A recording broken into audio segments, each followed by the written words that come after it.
في القلب مشاعر أخفيها قد أشرقت الشمس عليها عن خطط لم أعبأ فيها ستكون بأيامي فرقا فحياتي قبل الحلقات تيه بضياع.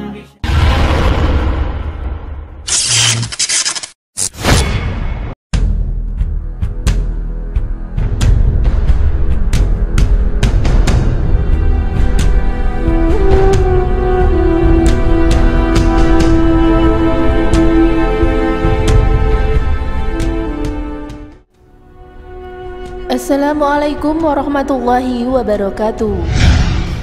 Naudzubillah. Inilah 11 orang yang dipastikan masuk neraka menurut Al-Quran.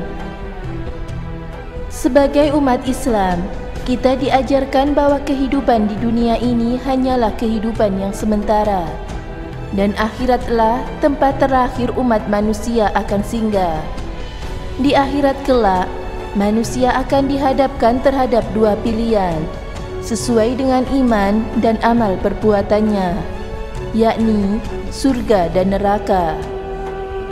Di dalam Al-Quran, Allah Subhanahu wa Ta'ala memberitakan kepada umat manusia bahwa ada sekelompok golongan orang yang sudah pasti akan masuk dalam neraka. Golongan manusia tersebut akan masuk ke dalam neraka atas perbuatan keji dan hina yang telah mereka lakukan di dunia. Lalu, siapakah golongan manusia tersebut? Berikut ini rangkuman dari beberapa sumber. 1. Fir'aun, Raja Mesir yang mengaku Tuhan. Karena kekuasaan dan kekayaan yang sangat besar, Raja Mesir ini dikenal sangat kejam, bahkan mengaku sebagai Tuhan. Secara mentah-mentah dirinya menolak ajakan dan dakwah yang dibawa oleh Nabi Musa alaihissalam. Cerita tentang Fir'aun dijelaskan dengan sangat gamblang dalam Al-Quran.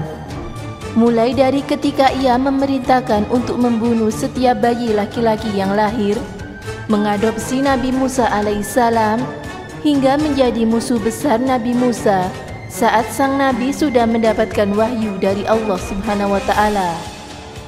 Akibat ulah kesombongannya itu, Fir'aun ditenggelamkan di Laut Merah bersama para pengikutnya.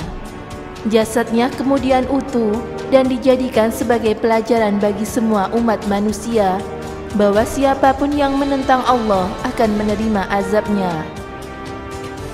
Tak sampai di situ, Al-Quran menjelaskan kelak Fir'aun akan menjadi salah satu dari banyaknya penghuni abadi di neraka.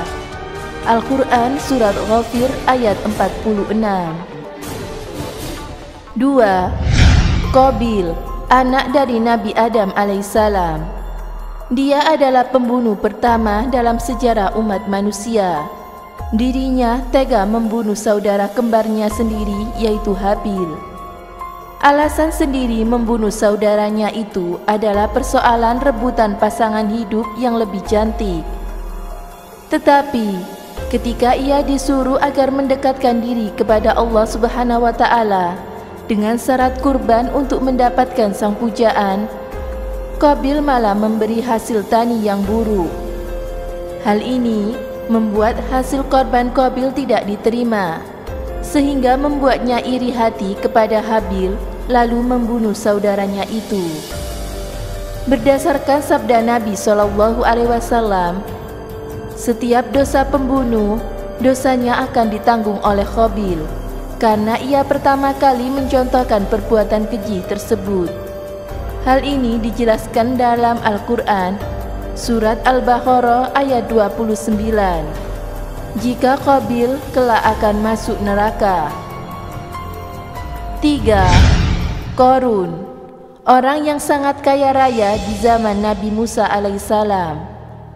Harta Qarun atau harta karun, jika kita mendengar kata itu, pasti terbenak di pikiran kita suatu harta dalam peti yang terpendam dalam perut bumi. Istilah ini memang terlahir dari cerita yang bermula dari kisah seorang yang kaya raya di zaman Nabi Musa alaihissalam. Di dalam hadis yang diriwayatkan oleh Ibnu Abbas, Qarun diceritakan adalah sepupu dari Nabi Musa alaihissalam yang sebelumnya taat beribadah, tetapi hidupnya memprihatinkan. Lalu, kepada Nabi Musa ia meminta didoakan untuk menjadi orang yang berkecukupan. Doa tersebut pun terkabul. Qarun menjadi hartawan yang sangat kaya, di mana untuk membawa kunci hartanya saja membutuhkan 70 orang untuk mengendarai unta. Namun kekayaan itulah yang membuat gelap mata dan menjadi budak dunia. Qarun lupa kepada Allah Subhanahu wa Ta'ala dan terus menyombongkan dirinya atas hartanya. Bahkan, ia tak segan-segan menantang Nabi Musa untuk mendoakannya kebinasaan. Saat itulah azab Allah Subhanahu wa Ta'ala datang.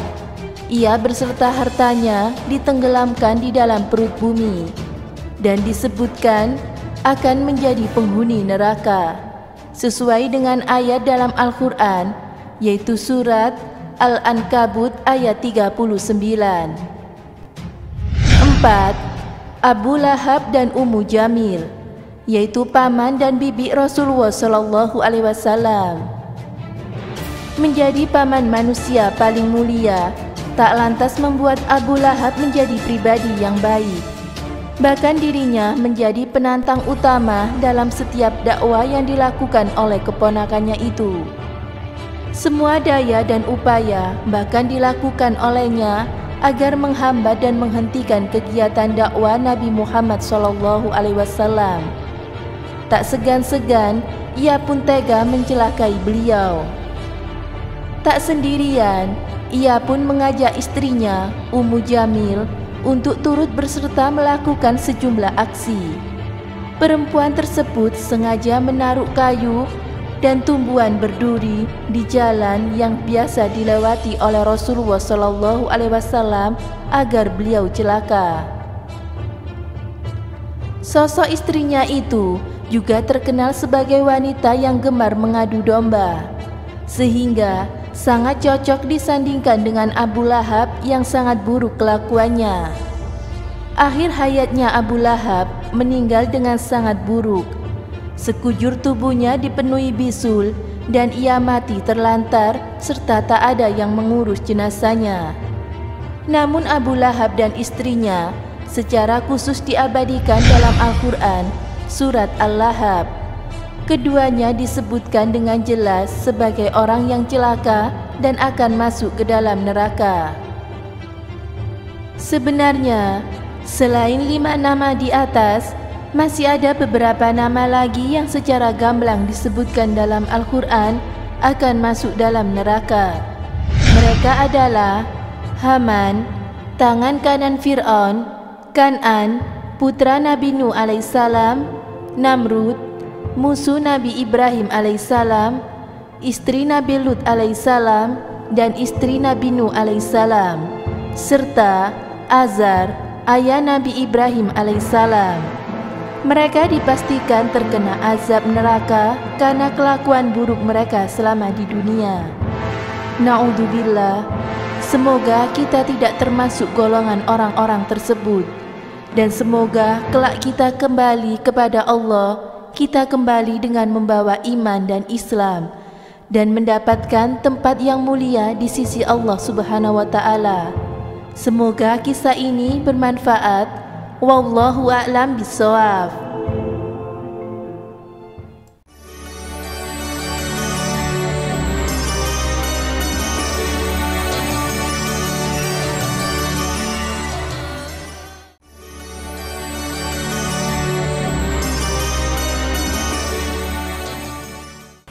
Assalamualaikum warahmatullahi wabarakatuh. Ketika turun ayat yang memerintahkan Nabi untuk berdakwah secara terang-terangan, maka Nabi Muhammad pun mengumpulkan masyarakat Quraisy dan beliau menyeru kaumnya di bukit Sofa Mekah. Ketika beliau menyampaikan dakwah itu untuk beriman kepada Allah dan kepadanya, maka Abu Lahab pamannya memotong dengan caranya kasar. Celaka kamu wahai Muhammad, hanya karena inikah kamu mengumpulkan kami semua? Maka ketika itu juga turun ayat yang membela Nabi bahwa yang celaka adalah Abu Lahab, bukan Nabi Muhammad. Mengapa hanya nama Abu Lahab yang jelas dan terang di dalam Al-Quran yang masuk neraka? Karena para ulama menyimpulkan bahwa ketika Nabi Muhammad berdakwah, Abu Lahab ini selalu mengikuti beliau dari belakang dan mengatakan bahwa Muhammad adalah seorang pendusta, dan masyarakat pun tidak mempercayai ajakan Nabi Muhammad. Beliau adalah orang yang menghalangi hidayah orang lain untuk masuk Islam. Inilah yang termasuk dosa besar dan namanya secara terang dan jelas di dalam Al-Quran bahwa ia pasti masuk neraka. Abu Lahab dan istrinya ini adalah orang yang selalu memusuhi nabinya. Ummu Jamil adalah istri Abu Lahab. Beliau adalah orang yang suka namimah atau mengadu domba. Masyarakat Quraisy tidak percaya kepada Nabi Muhammad SAW. Beliau sering membawa tali sabun, membawa kayu dan duri-duri untuk ditaruh di depan rumah Nabi Muhammad SAW. Ummu Jamil meninggal karena jeratan tali ketika beliau mengangkat kayu untuk memusuhi Nabi Muhammad. Demikian, semoga memberi manfaat. Wassalamualaikum warahmatullahi wabarakatuh.